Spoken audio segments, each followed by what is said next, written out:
Markaz public school കൈതപ്പൊയിലിൻ്റെ skill development വിഭാഗം, നമ്മളതിന് പേരിട്ടിരിക്കുന്നത് ഫോർട്ടേ ഫോക്കസ് എന്നാണ്. നിങ്ങൾക്കൊക്കെ അറിയാം, കുട്ടികളുടെ സ്കില്ലും ടീച്ചേഴ്സിൻ്റെ സ്കില്ലും സ്റ്റാഫുകളുടെ സ്കില്ലും തുടങ്ങി പഠനത്തിനോടൊപ്പം തന്നെ മറ്റ് പല മേഖലയിലും നമ്മൾ അവരുടെ ഓരോ കഴിവും അവർക്കുള്ള ഓരോ കഴിവുകളും മെച്ചപ്പെടുത്തുക, ഒപ്പം തന്നെ അത് ഡെവലപ്പ് ചെയ്യാൻ വേണ്ടി നമ്മുടെ ഭാഗത്തു നിന്ന് ശ്രമങ്ങൾ ഉണ്ടാവുക. ഇതിൻ്റെ ഭാഗമായിട്ട് നമ്മൾ രൂപീകരിച്ച ഒരു ഡിപ്പാർട്ട്മെൻറ്റാണ് forte focus skill development department. നമുക്കൊരു യൂട്യൂബ് ചാനലുണ്ട് ഫോർട്ടേ ഫോക്കസിൽ, നിങ്ങൾക്കൊക്കെ പല വീഡിയോസും നിങ്ങൾക്ക് കിട്ടിയിട്ടുണ്ടാവും. ഇന്ന് നമുക്ക് നമ്മുടെ ഫോർട്ടേ ഫോക്കസിൻ്റെ യൂട്യൂബ് ചാനലിൽ നമ്മോടൊപ്പം നമ്മുടെ പ്രിയപ്പെട്ട പ്രിൻസിപ്പൽ ഫ്രാൻസിസ് ജൂനിയറാണ്. സർ, സ്വാഗതം. ഫ്രാൻസിസ് ജൂനിയർ പേര് എങ്ങനെയാണെന്ന് ഞങ്ങൾക്കറിയാം. എന്താണ് അതിൻ്റെ പിന്നിലെ, ആ പേരിൻ്റെ പിന്നിലെ സീക്രട്ട് എന്താണ്? പേരിൻ്റെ പിന്നിൽ പ്രത്യേകിച്ച് സീക്രട്ടായിട്ടൊന്നുമില്ല. എൻ്റെ ശരിക്കുള്ള പേര് ലിനീഷ് ഫ്രാൻസിസ് എന്നാണ്. ഈ ഫ്രാൻസിസ് എന്ന് പറയുന്നത് എൻ്റെ സർനെയിമാണ്. എന്ന് പറഞ്ഞാൽ എൻ്റെ അച്ഛൻ്റെ പേരാണ്. അതെ. ഒരു അധ്യാപകനായ ശേഷം ആണ് ഞാൻ ശരിക്കും ഓൺലൈനിലും അല്ലാതെയും എൻ്റെ പേരുകൾ കൊടുക്കുന്ന സ്ഥലത്ത് മുഴുവൻ ഫ്രാൻസിസ് ജൂനിയർ എന്ന് കൊടുത്തു തുടങ്ങിയത് അധ്യാപകനായതിനു ശേഷമാണ്. അതും എനിക്ക് തോന്നുന്നു 2017-18 കാലഘട്ടങ്ങളിലാണ് ഞാൻ ആദ്യമായിട്ട് അങ്ങനെ പേര് മാറ്റാൻ തോന്നിയത്. ഓൺലൈനിലും മറ്റും ആളുകൾ എന്നെ കണ്ടു തുടങ്ങിയതും എന്നെ അറിഞ്ഞു തുടങ്ങിയതും ഒക്കെ ഏകദേശം ആ കാലഘട്ടത്തിലാണ്. അതിന് പ്രധാനപ്പെട്ട കാരണം എൻ്റെ അച്ഛൻ പലപ്പോഴും എന്നോട് പറയാറുണ്ടായിരുന്നു, അദ്ദേഹത്തിനൊരു അധ്യാപകനാകണമെന്നായിരുന്നു അദ്ദേഹത്തിൻ്റെ ആഗ്രഹം. +1 +2 വരെ മാത്രമേ അദ്ദേഹം പഠിച്ചിട്ടുള്ളൂ. നന്നായിട്ട് പഠിക്കുമായിരുന്നു. അദ്ദേഹത്തിന് ടീച്ചർ ട്രെയിനിങ്ങിനും മറ്റുമൊക്കെ പോകണമെന്ന് ആഗ്രഹം ഉണ്ടായിരുന്നു. പക്ഷേ അന്നത്തെ ഒരു സാമ്പത്തിക അവസ്ഥ അതിനെ സപ്പോർട്ട് ചെയ്യുന്ന രീതിയിലുള്ളതായിരുന്നില്ല. ഞാനൊരു അധ്യാപകനായതിനു ശേഷം എൻ്റെ അച്ഛൻ പലപ്പോഴും എന്നോട് പറഞ്ഞിട്ടുണ്ട്, അതായത് അദ്ദേഹം അധ്യാപകനാകണം എന്ന് ആഗ്രഹിച്ചിരുന്നു, അത് സാധിച്ചില്ല, നീ ആയത് എനിക്കൊരുപാട് സന്തോഷമുണ്ട് എന്ന്. അതുകൊണ്ടാണ് പിന്നീട് ഞാൻ എൻ്റെ ലിനീഷ് എന്നുള്ള പേര് അങ്ങനെ പബ്ലിക്കിലേക്ക് പറയാതെ ഫ്രാൻസിസ് എന്ന പേര്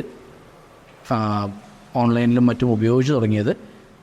ഇപ്പോഴ് എൻ്റെ അച്ഛൻ, അദ്ദേഹം ശരിക്കും ഫ്രാൻസിസ് സാർ എന്ന് വിളിക്കപ്പെടാൻ ഒരുപാട് ആഗ്രഹിച്ചിരുന്നു.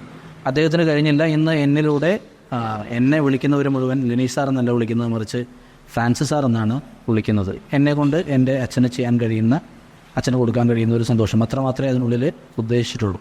റൈറ്റ്. താങ്കൾ, എനിക്ക് തോന്നുന്നു നമ്മൾ ഒരുമിച്ച് മെൻസ് ഇൻ്റർനാഷണൽ സ്കൂളിൽ വർക്ക് ചെയ്തിട്ടുണ്ട്. അതിനുശേഷം താങ്കൾ പിന്നീട് പ്രിൻസിപ്പളായിട്ട് പ്രൊമോട്ട് ചെയ്യപ്പെട്ടു. തുടർന്ന് എനിക്ക് തോന്നുന്നു മർക്കസ് പബ്ലിക് സ്കൂൾ കൈതപ്പൊയിൽ ഏകദേശം 5 വർഷത്തോളമായി താങ്കളിപ്പോൾ പ്രിൻസിപ്പളായിട്ട് ജോലി ചെയ്യുന്നു. എന്താണ് അധ്യാപകനിൽ നിന്നും പ്രിൻസിപ്പളിലേക്ക് വന്ന സമയത്ത് താങ്കൾക്ക് കൂടുതലായിട്ട്, താങ്കളുടെ ഉള്ളിൽ ഒരുപാട് ആശയങ്ങളും കാര്യങ്ങളൊക്കെ ഉണ്ട്, ഒരു സൊസൈറ്റിക്ക് ചെയ്തു കൊടുക്കാൻ പറ്റുന്ന, അല്ലെങ്കിൽ നമ്മുടെ കുട്ടികൾക്ക് കുറേയും കൂടി ഒരുപാട് കാര്യങ്ങളിലേക്ക് ആഴത്തിൽ ഇറങ്ങിച്ചെല്ലാൻ പറ്റിയെന്ന് തോന്നുന്നു. എന്താണ് താങ്കളുടെ ആ ഒരു പ്രിൻസിപ്പൽഷിപ്പ് താങ്കളുടെ കയ്യിലേക്ക് വന്ന സമയത്ത് താങ്കൾക്കുണ്ടായ ആ ഒരു ജേണി ഒന്ന് പറയാമോ? എങ്ങനെയാണ് അതിൻ്റെ ഒരു? തീർച്ചയായിട്ടും. 2017 ഞാൻ മർക്കസിൽ ജോയിൻ ചെയ്യുന്നത്. മർക്കസിൽ വരുന്നതിന് മുൻപ് ഞാൻ 2-3 സ്കൂളുകളിൽ വർക്ക് ചെയ്തിരുന്നു. ഒക്കെ ചെറിയ സ്കൂളുകളാണ്. അത് നാട്ടിൽ തന്നെ? നാട്ടിൽ തന്നെ. ഗൂഡല്ലൂരാണ് എൻ്റെ സ്വദേശം. തമിഴ്നാട്ടിലെ നീലഗിരി ജില്ലയിലെ ഗൂഡല്ലൂരാണ്. അവിടെ 1-2 സ്കൂളുകളിലാണ് ഞാൻ വർക്ക് ചെയ്തിരുന്നത്. ഒക്കെ ചെറിയ സ്കൂളുകളാണ്. 2017 ഞാൻ നേരത്തെ സൂചിപ്പിച്ചതുപോലെ 2017 ഞാൻ മർക്കസിലേക്ക് ആദ്യമായിട്ട് വരുന്നത്. ഇവിടെ മർക്കസിൽ ജോയിൻ ചെയ്ത സമയത്ത് എൻ്റെ ധാരണ, ഞാൻ ജോയിൻ ചെയ്ത ഒറ്റ സ്കൂൾ മാത്രമാണ് മർക്കസിന് ഉള്ളത് എന്നാണ്. പിന്നീടാണ് ഞാൻ മനസ്സിലാക്കുന്നത് മർക്കസ് എന്ന് പറയുന്നത് ചെറിയൊരു സംവിധാനമല്ല, അത് വലിയൊരു ശൃംഖലയാണ്. മർക്കസിൻ്റെ കീഴിൽ ഒരുപാട് കോളേജുകളും സ്കൂളുകളുമൊക്കെ ആയിട്ട് ഒരുപാട് വിദ്യാഭ്യാസ സ്ഥാപനങ്ങൾ മർക്കസ് റൺ ചെയ്യുന്നുണ്ട് എന്നുള്ളത്.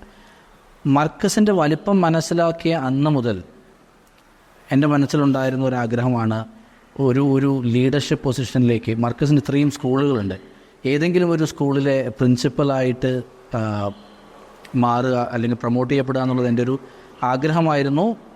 ആഗ്രഹമാണ് എന്ന് പറയുന്നതിനോടൊപ്പം തന്നെ എന്നെ കൊണ്ടത് കഴിയും, എന്നെ ഒരു ദിവസം ഇവർ പ്രിൻസിപ്പൾ ആക്കും എന്നുള്ളൊരു കോൺഫിഡൻസ് കൂടെ എനിക്ക് ഉണ്ടായിരുന്നു. അത് പറയുമ്പോൾ മൈറ്റ് ബി സൗണ്ടിങ് ഇമ്മോഡസ്റ്റ്, പക്ഷേ തീർച്ചയായിട്ടും എൻ്റെ മനസ്സിലുണ്ടായിരുന്നതാണ്. അങ്ങനെ 2 വർഷങ്ങൾക്ക് ശേഷമാണ് 2019 കാരന്തൂരിൽ നിന്ന് ഞാൻ കൈതപ്പൊയിലേക്ക് മർക്കസ് പബ്ലിക് സ്കൂൾ കൈതപ്പൊയിലിൻ്റെ പ്രിൻസിപ്പളായിട്ട് വരുന്നത്. ഞാൻ അധ്യാപകനായിരുന്ന കാലത്ത് തന്നെ വിദ്യാഭ്യാസം എന്താണ്, വിദ്യാഭ്യാസം കൊണ്ട് എന്താണ് നമ്മൾ ഉദ്ദേശിക്കുന്നത്, വിദ്യാഭ്യാസം എന്ന് പറയുന്നത് ഒരു കുട്ടിക്ക് എന്താണ് കൊടുക്കേണ്ടത് എന്നുള്ളതിനെക്കുറിച്ച് എനിക്ക് വ്യക്തമായിട്ടുള്ള എൻ്റേതായിട്ടുള്ള കാഴ്ചപ്പാടുകളുണ്ടായിരുന്നു. ആ കാഴ്ചപ്പാടുകളോട് എല്ലാവരും യോജിക്കണം എന്ന് നിർബന്ധമൊന്നുമില്ല. എൻ്റെ പല കാഴ്ചപ്പാടുകളും ഇറ്റ് ഈസ് ഒരു പോപ്പുലർ ബിലീഫിന് നേരെ എതിരാണ്. അതുകൊണ്ട് തന്നെ അതൊക്കെ എനിക്ക് വലിയ ചലഞ്ചസ് ആയിരുന്നു. അങ്ങനെയുള്ള കാര്യങ്ങളൊക്കെ ചെയ്യണം. അതായത് നമ്മൾ നാളുകളായിട്ട് നമ്മുടെ സൊസൈറ്റിയിൽ നടന്നുകൊണ്ടിരിക്കുന്ന വിദ്യാഭ്യാസ വ്യവസ്ഥയിൽ നിന്നും വ്യത്യസ്തമായിട്ടുള്ള കുറേ ആശയങ്ങൾ താങ്കൾക്കുണ്ട്. തീർച്ചയായിട്ടും, മുഴുവനുമല്ല, കുറേയൊക്കെ ഞാനും യോജിക്കുന്ന കാര്യങ്ങളൊക്കെ തന്നെയാണ്. ശരിക്കും നമ്മൾ ആ വിഷയത്തെക്കുറിച്ച് സംസാരിക്കുമ്പോൾ നമുക്ക് നിലവിലുള്ള വിദ്യാഭ്യാസ സമ്പ്രദായം എന്ന് പറയുന്നത്, ഞാനതിനെ ഇങ്ങനെയാണ് കാണുന്നത്, നിലവിലുള്ള വിദ്യാഭ്യാസ സമ്പ്രദായത്തിന് അല്ലെങ്കിൽ അതിൻ്റെ ഒരു നമ്മുടെ രാജ്യം അല്ലെങ്കിൽ നമുക്ക് നിലവിലുള്ള ഒരു സിസ്റ്റം ഉണ്ടല്ലോ, ആ സിസ്റ്റത്തിന് പ്രത്യേകിച്ച് വലിയ കുഴപ്പമൊന്നുമില്ല. ആ സിസ്റ്റം നമ്മളെങ്ങനെ മനസ്സിലാക്കിയിരിക്കുന്നു, ആ സിസ്റ്റത്തെ നമ്മളെങ്ങനെ എക്സിക്യൂട്ട് ചെയ്യാൻ ശ്രമിക്കുന്നു എന്നുള്ളിടത്താണ് പ്രശ്നം. ഇപ്പം നമ്മൾ NEP കുറിച്ച് പറയുന്നു, NCF കുറിച്ച് പറയുന്നു. ഇതിനെക്കുറിച്ചൊക്കെ നമ്മൾ വളരെ ഡീറ്റെയിൽഡായിട്ട് പഠിച്ചു കഴിഞ്ഞാൽ, ഞാൻ വളരെ ഡീറ്റെയിൽഡായിട്ട് പഠിച്ചിട്ടില്ല, എനിക്കതിൻ്റെ ആളുകൾ പറഞ്ഞു കേട്ടുള്ള അറിവും പിന്നീട് യൂട്യൂബിലും മറ്റു വീഡിയോ കണ്ടിട്ടുള്ള അറിവും മാത്രമേ എനിക്കുള്ളൂ. അതിൽ നിന്ന് ഞാൻ മനസ്സിലാക്കുന്നത് വിദ്യാഭ്യാസ സമ്പ്രദായത്തിന് പ്രത്യേകിച്ച് കുഴപ്പമൊന്നുമില്ല. കുട്ടികളുടെ ഓവറോൾ ഡെവലപ്മെൻറ്റും എല്ലാ കുട്ടികളും ഹാപ്പി ആയിരിക്കുക എന്നുള്ളതൊക്കെ തന്നെയാണ് അവരും അതുകൊണ്ട് ഉദ്ദേശിക്കുന്നത്. പക്ഷേ പ്രശ്നം കാലങ്ങളായിട്ട് നമ്മുടെ സ്കൂളുകളിൽ നടന്നു വരുന്ന ഒരു രീതിയുണ്ട്. വളരെ ജോലി ചെയ്യുന്ന ആളുകൾക്ക്, പ്രത്യേകിച്ച് അധ്യാപകർക്ക്, മാനേജ്മെൻറ്റിനൊക്കെ വളരെ കംഫർട്ടബിൾ ആയിട്ടുള്ളൊരു രീതി. ആ രീതിയിൽ നിന്ന് പുറത്തു വരാൻ ആരും തന്നെ തയ്യാറാവുന്നില്ല എന്നുള്ളത് ഏറ്റവും വലിയ. പക്ഷേ എനിക്ക് തോന്നുന്നു താങ്കളെപ്പോലെ ഒരുപാട് ആളുകൾ തയ്യാറാവുന്നില്ല എന്നതിനപ്പുറത്തേക്ക് ഒരു സിസ്റ്റം അങ്ങനെയാണ്. നമ്മൾ വളരെ റഷായിട്ടുള്ള ഒരു സൊസൈറ്റിയിലാണ് ജീവിക്കുന്നത്. ഈവൻ നമ്മൾ അക്കാഡമിക് ഒരു സ്കൂൾ എടുത്ത് നോക്കുകയാണെങ്കിൽ അവിടെ രാവിലെ മുതൽ വൈകുന്നേരം വരെ അത്രയും റഷായിട്ടുള്ളൊരു ഷെഡ്യൂൾ, അത്രയും ബിസി ഷെഡ്യൂളിലാണ് നമ്മൾ വർക്ക് ചെയ്യുന്നത്. അതിനിടയിൽ ആ വിഷയത്തിലേക്ക് നമ്മൾ വരാം. അതിനു മുമ്പ് ഞാൻ ചോദിച്ച നേരത്തെ ചോദ്യം, താങ്കളുടെ ആ ഒരു പ്രിൻസിപ്പൽ 5 വർഷത്തോളമായി താങ്കൾ പ്രിൻസിപ്പൽ പോസ്റ്റിൽ ഇങ്ങനെ വർക്ക് ചെയ്യുന്നു. എന്താണ് അതിൽ നിന്ന് ഇങ്ങോട്ട് വന്ന ഒരു മാറ്റം, താങ്കൾക്കുണ്ടായ മാറ്റം, താങ്കളുടെ ഉത്തരവാദിത്തം എങ്ങനെയാണ് കൃത്യമായിട്ടത് കുറേ കൂടി? ഇപ്പോൾ താങ്കൾ നേരത്തെ പറഞ്ഞു താങ്കളുടെ ആഗ്രഹം ഒരുപാട് വിഷയങ്ങളിൽ ഇടപെടാൻ സാധിക്കുമായിരുന്നു, മനസ്സിലുണ്ടായിരുന്നു. പക്ഷേ അത് പ്രിൻസിപ്പൽ എന്നൊരു കാറ്റഗറി വന്ന സമയത്ത് താങ്കൾക്ക് ഒരുപാട് അത് ഇംപ്ലിമെൻറ്റ് ചെയ്യാൻ പറ്റി, അല്ലേ? തീർച്ചയായിട്ടും. എങ്ങനെയാണത്, അങ്ങനത്തെ കുറച്ച് കാര്യങ്ങളൊന്നും വിഷയം? ആ ഒരു ഡിഫറൻസ് ഉണ്ട്. നമ്മൾ കേവലം ഒരു അധ്യാപകനായിരിക്കുന്ന സമയത്ത് നമ്മുടെ മനസ്സിലുള്ള ആശയങ്ങൾ നമ്മൾ എക്സിക്യൂട്ട് ചെയ്യുക എന്ന് പറയുന്നത് നമ്മൾക്ക് നൽകിയിട്ടുള്ള പീരീഡുകളിൽ നമുക്ക് നൽകപ്പെട്ടിട്ടുള്ള ക്ലാസ് റൂമുകളിൽ മാത്രമായിട്ട് ഒതുങ്ങി നിൽക്കും. നമ്മളൊരു സ്ഥാപനത്തിൻ്റെ ഒരു കീ പോസ്റ്റിലേക്ക് വരുമ്പോൾ, പ്രിൻസിപ്പൽഷിപ്പിലേക്ക് വരുന്ന സമയത്ത് നമ്മുടെ മനസ്സിലുള്ള ആശയങ്ങൾ നമുക്ക് എക്സിക്യൂട്ട് ചെയ്യാൻ സാധിക്കും, നടപ്പിലാക്കാൻ സാധിക്കും. പക്ഷേ ഞാൻ നേരത്തെ സൂചിപ്പിച്ചതുപോലെ അത് വലിയ ചലഞ്ചാണ്. കാരണം നമ്മൾ പ്രിൻസിപ്പലാണ് എന്നുള്ളത് കൊണ്ട് നമ്മൾ പറയുന്നത് എല്ലാവരും ചെയ്തോളണം അല്ലെങ്കിൽ അതിനോട് എല്ലാവരും യോജിച്ചോളണം എന്ന നിർബന്ധമൊന്നുമില്ല. പ്രത്യേകിച്ച് നമ്മളെക്കാൾ കൂടുതൽ അധ്യാപന മേഖലയിൽ വന്നിട്ട് നമ്മളെക്കാൾ എത്രയോ വർഷങ്ങളായിട്ടുള്ള, നമ്മളെക്കാൾ എത്രയോ കൂടുതൽ എക്സ്പീരിയൻസ് ഉള്ള അധ്യാപകർ ഒക്കെ ജോലി ചെയ്യുന്ന സ്കൂളുകളിലേക്കാണ് ഞാൻ പ്രിൻസിപ്പളായിട്ട് വന്നത്. അപ്പോൾ തീർച്ചയായിട്ടും ഞാൻ പറയുന്ന എല്ലാ കാര്യങ്ങളോടും അവർ യോജിക്കണമെന്നില്ല. എനിക്ക് അവരെ കൺവിൻസ് ചെയ്യുക എന്ന് പറയുന്നത് വലിയ ഒരു വലിയ ചലഞ്ചായിരുന്നു. പിന്നെ എന്ത് വ്യത്യാസമാണ് ഒരു അധ്യാപകനിൽ നിന്ന് പ്രിൻസിപ്പൽ ആയപ്പോഴുണ്ടായതെന്ന് ചോദിച്ചു കഴിഞ്ഞാൽ, എന്നെ സംബന്ധിച്ച് വലിയ വ്യത്യാസങ്ങളൊന്നും എനിക്ക് ഫീൽ ചെയ്തിട്ടില്ല. കാരണം ഒരു അധ്യാപകനായിരിക്കുന്ന സമയത്ത് ഞാൻ എന്തൊക്കെ ചെയ്യണമെന്ന് ആഗ്രഹിച്ചിരുന്നോ അതൊക്കെ തന്നെയാണ് ഞാൻ ഇപ്പോഴും ആഗ്രഹിക്കുന്നത്. ഒരു വ്യത്യാസം എന്ന് പറയുന്നത്, അന്ന് അതെനിക്ക് ചെയ്യാൻ ആ കാര്യങ്ങളൊക്കെ എനിക്ക് എക്സിക്യൂട്ട് ചെയ്യാനും ഇംപ്ലിമെൻറ്റ് ചെയ്യാനൊക്കെ എനിക്കൊരു പവറിൻ്റെ ഒരു കുറവുണ്ടായിരുന്നു. അത് പ്രിൻസിപ്പൾ ആയതിനു ശേഷം എനിക്കത് കിട്ടി. പക്ഷെ അപ്പോഴും എല്ലാം അവിടം കൊണ്ട് തീർന്നില്ല. പവർ കിട്ടിയപ്പോഴാണ് ശരിക്കും, അതുവരെ എൻ്റെ മനസ്സിലുണ്ടായിരുന്ന ആശയങ്ങളൊക്കെ എൻ്റെ ആശയങ്ങൾ മാത്രമാണ്. എനിക്ക് എൻ്റെ കൂട്ടുകാരോടോ അല്ലെങ്കിൽ എൻ്റെ കൂടെ ജോലി ചെയ്യുന്ന ആളുകളോടോ അത് പറയാം, അവർക്ക് യോജിക്കാം, വിയോജിക്കാം. പ്രിൻസിപ്പളായ സമയത്ത് ഇനിയിപ്പോൾ എൻ്റെ മനസ്സിലുള്ള ആശയങ്ങൾ നടപ്പിലാക്കുക എന്ന് പറയുന്നത് അത് ഞാനത് നടപ്പിലാക്കണം, എന്നാലേ ഞാൻ അങ്ങനെ ഒരു പൊസിഷനിലേക്ക് വന്നതിന് അർത്ഥമുള്ളൂ. മറ്റൊരു പ്രധാനപ്പെട്ട കാര്യം, എനിക്കും എൻ്റെ കൂടെ നമ്മുടെ കൂടെയൊക്കെ വർക്ക് ചെയ്ത ആളുകളും താങ്കളോട് പലപ്പോഴും ചോദിക്കാൻ ആഗ്രഹിക്കുന്ന, പലപ്പോഴും ചോദിച്ചൊരു ചോദ്യമാണ്, ഞാനും കൂടെ ചോദിക്കുകയാണ്. ഒരേ സ്കൂളിൽ, അതും വളരെ ഒരു ഗ്രാമപ്രദേശത്തുള്ള, സാറ് വരുന്ന സമയത്ത് വളരെ തുച്ഛമായ കുട്ടികളുണ്ടായിരുന്ന ഒരു സ്കൂളിലേക്ക് താങ്കൾ വരികയും അവിടെ തുടർച്ചയായിട്ട് 5 വർഷം പ്രിൻസിപ്പളായിട്ട് തന്നെ വർക്ക് ചെയ്യുകയും ചെയ്യുകയാണ്. അതൊരു, എനിക്ക് തോന്നുന്നു മറ്റ് സ്കൂളുകളിൽ പൊതുവേ അത്തരത്തിൽ, പ്രത്യേകിച്ച് CBSE പ്രൈവറ്റ് സ്കൂളുകളിലൊക്കെ അങ്ങനെ ലോങ് ടേമിലേക്ക് ഒരു വ്യക്തി വർക്ക് ചെയ്യുന്നത് ഞാൻ കണ്ടത് വളരെ കുറവാണ്. എന്താണ് താങ്കൾക്ക് അങ്ങനെ ഒരു കണ്ടിന്യൂസ് ആയിട്ട് ഇങ്ങനെ ഒരു ഇത്രയും 5 വർഷം വർക്ക് ചെയ്യാനുണ്ടായ ഒരു പ്രചോദനം എന്താണ്?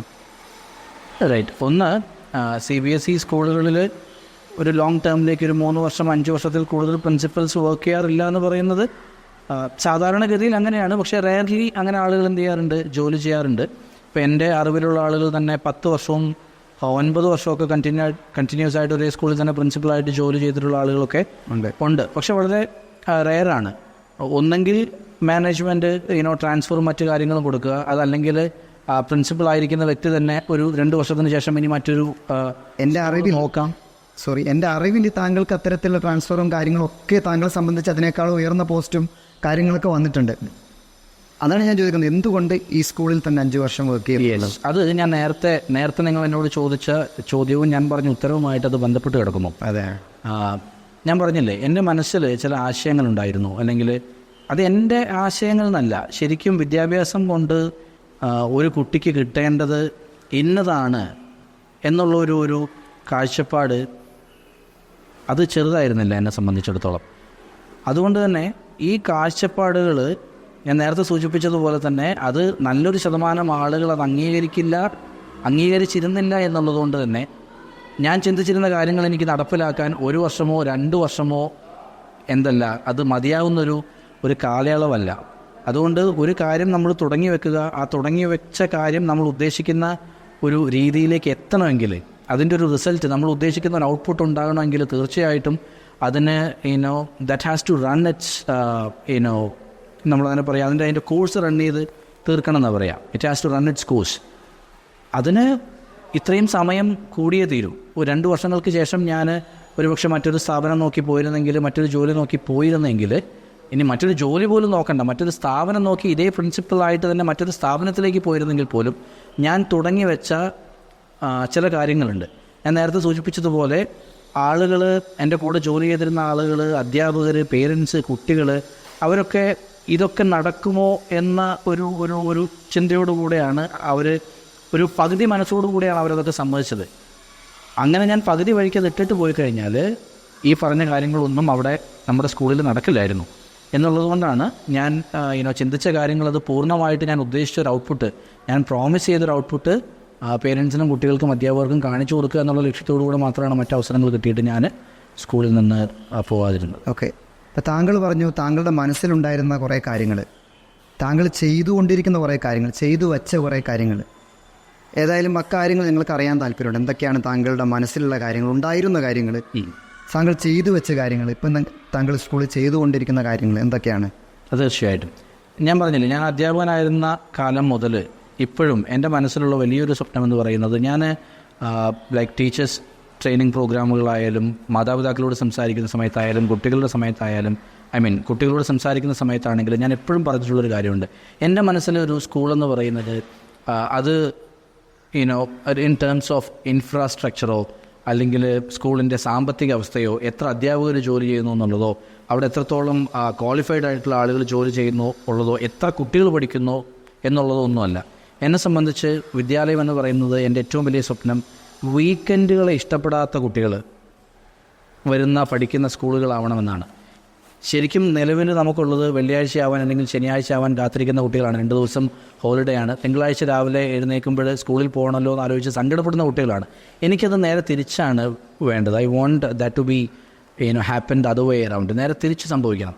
വീക്കെൻഡുകൾ വെള്ളിയാഴ്ച വൈകുന്നേരം ആകുമ്പോൾ ഇനി 2 ദിവസം എനിക്ക് സ്കൂളിലേക്ക് വരാൻ പറ്റില്ലല്ലോ എന്ന് ആലോചിച്ച് സങ്കടപ്പെടുന്ന, ഞായറാഴ്ച രാത്രി ഉറങ്ങാൻ കിടക്കുമ്പോൾ നാളെ തിങ്കളാഴ്ചയാണ്, നേരം വെളുത്തു കഴിഞ്ഞാൽ എനിക്ക് സ്കൂളിലേക്ക് പോകാമെന്ന് ആഗ്രഹിക്കുന്ന, സന്തോഷിക്കുന്ന കുട്ടികളുണ്ടാവുക എന്നുള്ളതാണ്. ചെറിയ കാര്യമല്ല, എളുപ്പത്തിൽ നമുക്ക് നേടിയെടുക്കാൻ പറ്റുന്ന ഒന്നുമല്ല. അവിടെയാണ് ഞാൻ പറഞ്ഞത്, വിദ്യാഭ്യാസം എന്ന് പറയുന്നത്, സ്കൂൾ എന്ന് പറയുന്നത് കുട്ടികൾക്ക് എന്താണ് കൊടുക്കേണ്ടത് എന്നുള്ളതിനെക്കുറിച്ച്. ഓരോ കുട്ടിയും ആത്യന്തികമായിട്ട് കുട്ടികൾ ഹാപ്പി ആയിരിക്കുക എന്നുള്ളതാണ് സ്കൂളിൽ. കുട്ടികളെ പരീക്ഷയുടെ പേര് പറഞ്ഞ് അല്ലെങ്കിൽ ഹോംവർക്കുകളുടെ പേര് പറഞ്ഞ് ഇനി കുറച്ചും കൂടെ ഒന്ന് അങ്ങോട്ട് കടന്നു പറഞ്ഞാൽ ഇങ്ങനെ ഈ സ്കൂളിനകത്ത് ബിഹേവ് ചെയ്യാൻ പാടുള്ളൂ എന്ന അങ്ങനെയുള്ള കാര്യങ്ങളൊക്കെ പറഞ്ഞ് കുട്ടികളെ ബുദ്ധിമുട്ടിക്കുന്ന ഒരു സ്ഥലമായിട്ട് മാറരുത്. തീർച്ചയായിട്ടും കുട്ടികൾ ഡിസിപ്ലിൻഡ് ആവണം എന്ന്, ഡിസിപ്ലിൻഡ് ആവരുത് എന്നല്ല ഞാൻ ഉദ്ദേശിച്ചത്. എന്നോട് ചോദിച്ചു കഴിഞ്ഞാൽ ഞാൻ പറയും, ഡിസിപ്ലിൻ എന്ന് പറയുന്നതിൻ്റെ ഡെഫിനിഷൻ ഒന്നും കൂടെ റീവിസിറ്റ് ചെയ്യേണ്ട സമയം അതിക്രമിച്ചിരിക്കുന്നു എന്നുള്ളതാണ്. ഡിസിപ്ലിൻ എന്ന് പറയുന്നത് ഒരിക്കലും നിർബന്ധിച്ചുണ്ടാക്കേണ്ട, തല്ലി ഉണ്ടാക്കേണ്ട, ചീത്ത പറഞ്ഞുണ്ടാക്കേണ്ട ഒരു കാര്യമല്ല. മറിച്ച് ഒരു കുട്ടി, നമുക്ക് ഉദാഹരണത്തിന് നമ്മുടെ സ്കൂൾ തന്നെ എടുക്കാം.